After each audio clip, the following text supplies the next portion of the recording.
Thomas calculus की book है exercise 10.4। ठीक है, 5वां क्वेश्चन था हमारे पास। पहले 4 क्वेश्चन हमने इसके कर लिए।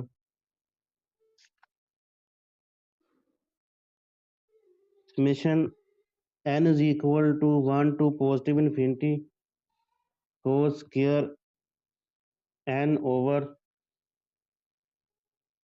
n की पावर 3/2। ठीक है, हमने इसको बाय कंपैरिजन टेस्ट सॉल्व करना है।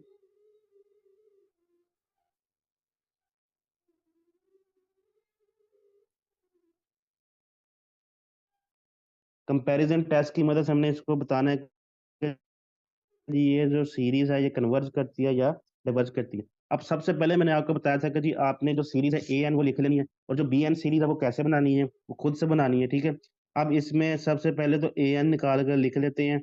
ए N is equal to summation N is equal to 1 to positive infinity whole square N over N की पावर 3/2। ठीक है, ये तुम्हारे पास ए एन आ गया। अब आपने बी एन किस तरह से लिखना है। Summation N is equal to 1 की पावर 1 टू इन्फिनिटी। मैंने आपको बताया था बी एन लिखने का तरीका कि जो पोलिनोमियल ऊपर पड़ी हुई है वो, ठीक है, और जो पोलिनोमियल नीचे पड़ी हुई है वो, उन दोनों को आपने निकाल लेना। अब ऊपर तो ऐसी कोई पोलिनोमियल नहीं पड़ी हुई, क्योंकि हमारे पास लिखा हुआ कोस स्क्वायर एन, ये एक कोई पोलिनोमियल नहीं है, ये हमारे पास एक ट्रिग्नोमेट्रिक फंक्शन है। ठीक है, और इसके साथ पड़ा हुआ है यानी कि एन की पावर 0, और एन की पावर 0 का मतलब क्या होता है 1, यानी कि ऊपर वाली साइड पे क्या 1, नीचे आगे पास क्या लिखा हुआ है एन की पावर 3/2। ठीक हो गया, ये आपके पास दूसरी पॉलिनोमियल आ चुकी है।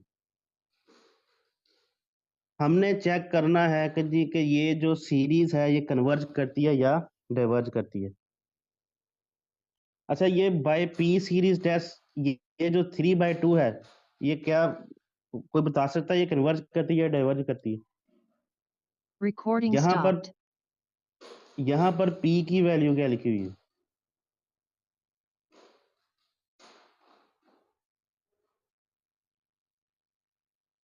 एन की power p summation N is equal to 1 to infinity. ठीक है, अगर तो पी लेस देन हो और लेस देन इक्वल टू 1 हो, पी ग्रेटर देन 1 हो, तो इसका मतलब यहाँ पर सीरीज क्या करती है, डाइवर्ज करती है, यहाँ पर सीरीज क्या करती है, कन्वर्ज करती है। ठीक हो गया। अच्छा, अब इस क्वेश्चन को सोल्व करने के लिए आपने क्या करना है। अब आपको पता है कि जी कोस की जो रेंज होती है वो कहाँ से लेकर कहाँ तक होती है, -1 less than equal to cos n less than equal to 1। ठीक है, कोस की जो रेंज है वो -1 से लेकर 1 के दरमियान में होती है। ठीक है, अगर हम इसका स्केयर कर देते हैं, ठीक है, जब स्केयर करेंगे तो ये क्या बन जाएगा, cos square n less than equal to 1। तो इसकी जो रेंज है वो कहाँ से चली जाएगी, 0 से लेकर 1 तक। क्योंकि जब आपने इस फंक्शन का स्केयर कर दिया, जितने भी नेगेटिव वैल्यू है उसका जो आंसर है वो पॉजिटिव में चला जाएगा, और जब पॉजिटिव में चला जाएगा तो वो आपके पास उसका आंसर कहाँ पे लाई करेगा, 0 से लेकर 1 तक। ठीक हो गया, हमने Recording in बनाने हैं progress. ये वाले फंक्शन। ठीक हो गया, तो अगला काम Recording क्या करना है, stopped. हम क्या करते हैं इसको n की पावर Recording 3/2 in से डिवाइड कर progress. दें। n की पावर 3/2 1 ओवर n की पावर 3/2। ठीक है,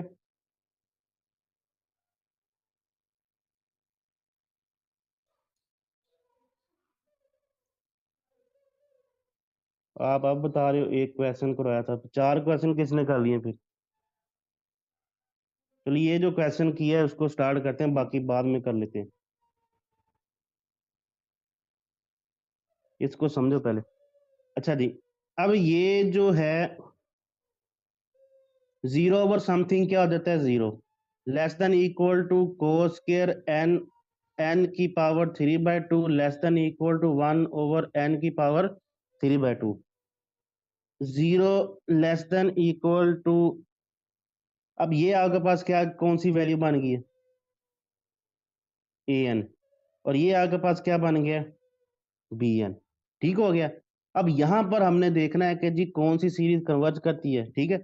अब इन दोनों में जो बड़ी सीरीज है वो कौन सी है, ये ए एन जो आपके पास छोटी सीरीज है, ये आपके पास कौन सी है, बड़ी सीरीज है।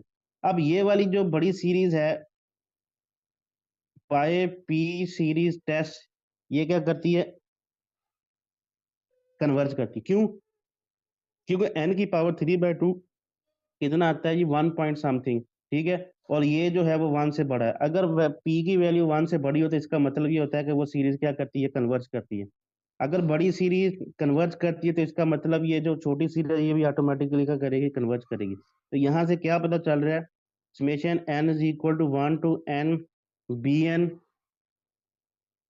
Converge, so bye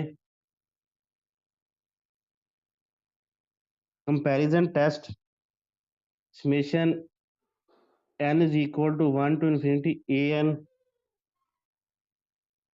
converge. ठीक हो गया।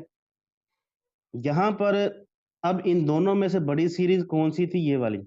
अब ये जो सीरीज है बाई पी सीरीज टेस्ट क्या करती है, कन्वर्ज करती है। अगर मैंने आपको कंपैरिजन टेस्ट की जो डेफिनेशन करवाई थी उसके मुताबिक देखें कि अगर बड़ी सीरीज कन्वर्ज करती है तो इसका मतलब ये होता है कि इसकी छोटी सीरीज भी क्या करेगी, कन्वर्ज करेगी। तो यहाँ पर मैंने यही उसका जो रिजल्ट था वो लिख दिया।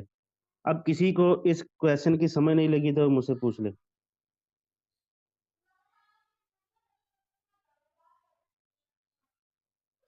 समझ लगी है?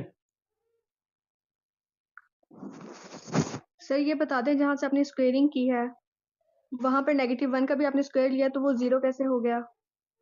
नहीं, -1 का स्केयर नहीं लिया मैंने क्या किया है कि जो ट्रिग्नोमेट्रिक फंक्शन होता है कोस, उसकी जो रेंज होती है -1 से लेकर 1 के दरमियान में होती है। ठीक हो गया, इस बात का पता है। अब जब को आपसे क्वेश्चन पूछा जाता है जी कोस स्क्वायर थीटा, इसकी रेंज कहाँ से लेकर कहाँ तक होगी। अब इसका मतलब ये है कि आपके पास इस फंक्शन के जितने भी नेगेटिव आंसर होंगे ये स्क्वायर उसको क्या कर देगा, पॉजिटिव कर देगा। तो जितने भी नेगेटिव आंसर होंगे वो पॉजिटिव हो जाएंगे। तो पॉजिटिव का मतलब ये होता है कि उसकी जो फिर रेंज है 0 से लेकर 1 तक की रहेगी, नेगेटिव वाली वैल्यू जो है वो सारी खत्म हो जाएगी। यानी कि मैंने बताया कि जी कोस एन जो है उसकी जो रेंज है -1 से लेकर 1 तक है। जब ये फंक्शन चेंज कर दिया जाए यानी कि कोस के एन हो तो उसकी जो रेंज होगी वो 0 से लेकर +1, यानी कि इसके जो आंसर आएंगे इस फंक्शन के वो 0 और 1 के दरमियान में रहेंगे। इसके जो आंसर आएंगे वो किस में चले जाएंगे, -1 और 1 के। मैंने कोस के एन क्यों लिखा है, क्योंकि हमारे पास जो क्वेश्चन में है वो क्या लिखा हुआ, कोस के एन। अगर जस्ट कोस होता तो फिर हम यही इसी रेंज को चलाते। समझ लगी है? जी सर, सब आगे समझ। ठीक होगा, वो माइनस